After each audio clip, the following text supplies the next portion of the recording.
Welcome back, everyone, to the deep dive. Today, we're doing something pretty interesting, looking at social proof in business from a specific angle. We've got a set of 10 quite detailed student testimonials for a training provider called Hijama Nation. We're going deep into those. Right, and Hijama Nation, for those who might not be familiar, they offer training and certification in Hijama. That's a traditional therapeutic practice, wet or dry cupping. Exactly. It's ancient, but applying it today needs, skill, proper grounding, and, like you said, business sense, too. hmm So our mission really is to cut through the noise. We want to figure out why students pick this specific place. We're looking at what these 10 accounts tell us about trust, the course itself, and what these learners actually hope to achieve. And the thing that just jumps out immediately, doesn't it? It really does. It's trust. That initial decision, it seems almost entirely driven by recommendations, by seeing other people succeed. Yeah, social proof isn't just like one factor among many. Here it feels like the bedrock, the absolute foundation. That's spot on. And what's really striking is how that trust gets built. It's quick. It's often through people they know personally or seeing tangible success, which, really lowers the barrier, that feeling of risk when you're choosing where to invest your time and money. It's like outsourcing your homework to someone you already trust. Let's break that down a bit more, this social proof effect, because it's powerful here. It's not just reading some random online review. In one case, the recommendation came straight from their own hijama practitioner. Right. Someone whose skills they've already experienced directly. That's professional validation. Mm-hmm.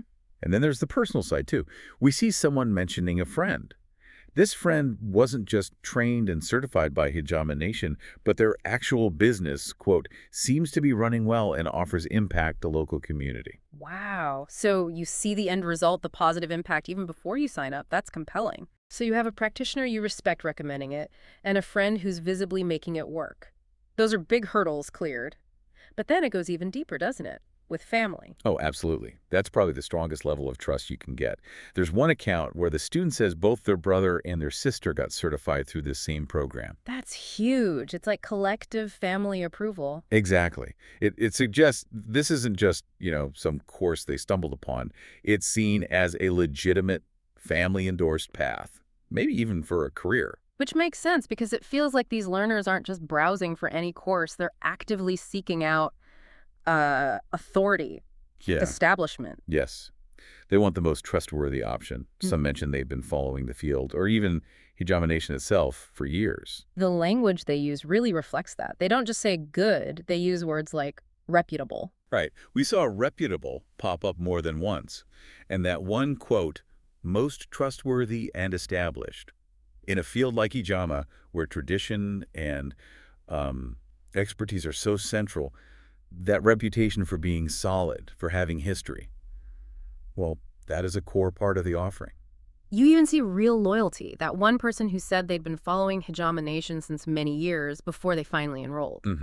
That shows a sustained presence, building confidence slowly over time until that person was ready to jump in. Okay, so if we pull this first part together, the initial confidence seems built on two things, running side by side. Yeah, I think so.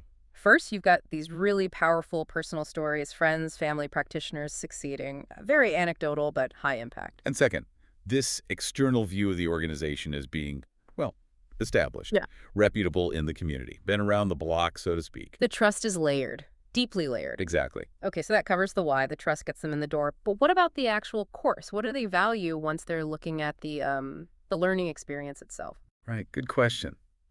And here we see this interesting blend. They want rigor, but they also need it to be practical.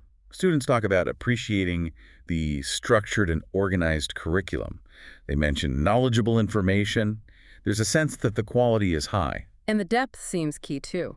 One person explicitly said it seemed the most comprehensive and thorough compared to other courses. Yeah, for these learners, being thorough isn't just a bonus. It feels essential for their own credibility later on. But like you said, it's not just about being academic. It has to fit into real life. Precisely. So you see mentions of getting a certified diploma. That's the credibility piece. But then, crucially, it's online, making it very accessible and convenient. That combination is powerful. Depth and thoroughness delivered in a way that actually works for busy people. That seems to be the sweet spot. Now, this is where it gets, I think, really fascinating. The motivations. Why are people taking this course? Because it seems to serve quite different goals. It really does. On one side, you have a very clear focus on tradition. One learner said their goal was to understand the skill along with theory being rooted in the Sunnah. hmm That's about aligning the practical skill with its religious and traditional foundations. Very specific. Very specific. But then look at the contrast. You mentioned the pharmacy graduate earlier. Yes. That profile is so interesting. Someone with a science background, a pharmacy degree.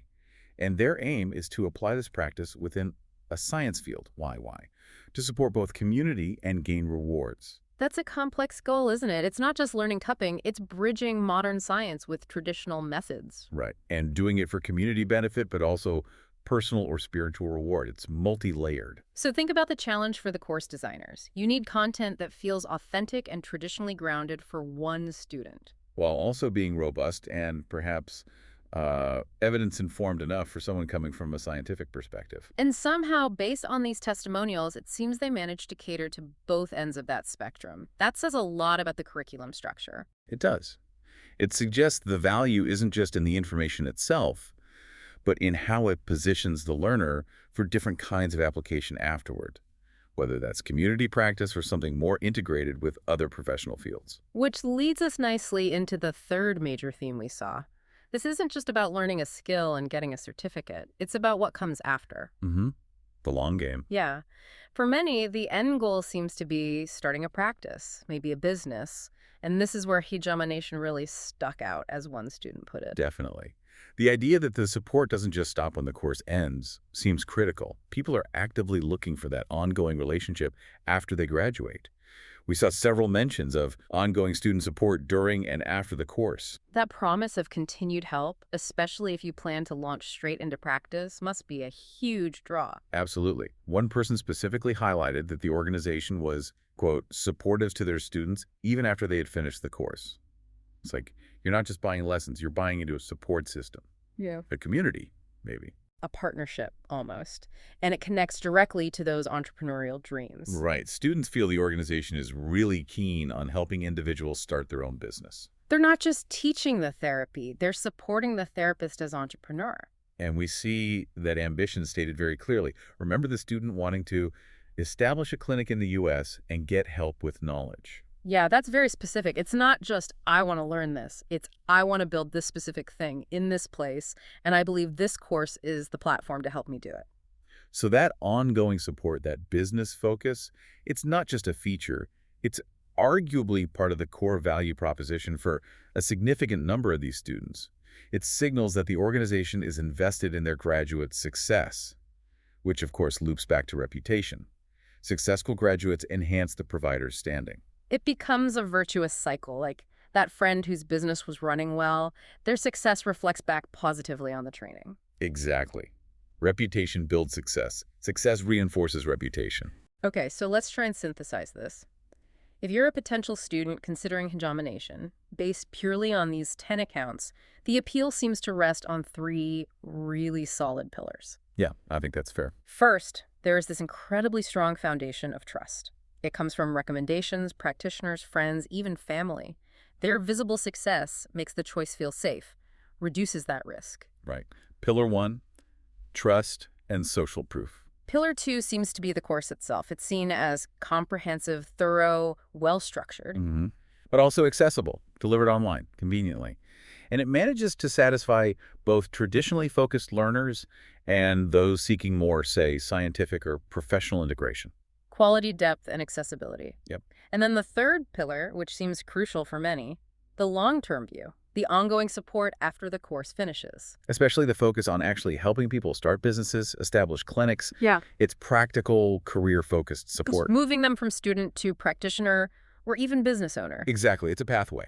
So for the learner, it looks like this course isn't just about knowledge. It's perceived as a validated, supported route into, well, community practice and maybe even a sustainable career. Yeah, the organization isn't just teaching a method. It seems to be providing the launch pad for applying it effectively in the real world. Which brings us back to that interesting tension, especially with the pharmacy graduate example. It makes you think, doesn't it? How important is it for this kind of specialized training rooted in tradition to also successfully build bridges to modern ways of working, like entrepreneurship or even scientific frameworks? That's a great question. How do you help people effectively support their community and, as that student put it, gain rewards while staying true to the tradition's roots? It's a real balancing act. Definitely something for you, the listener, to chew on. How does specialized traditional knowledge find its place and thrive within modern professional and business structures? A fascinating challenge.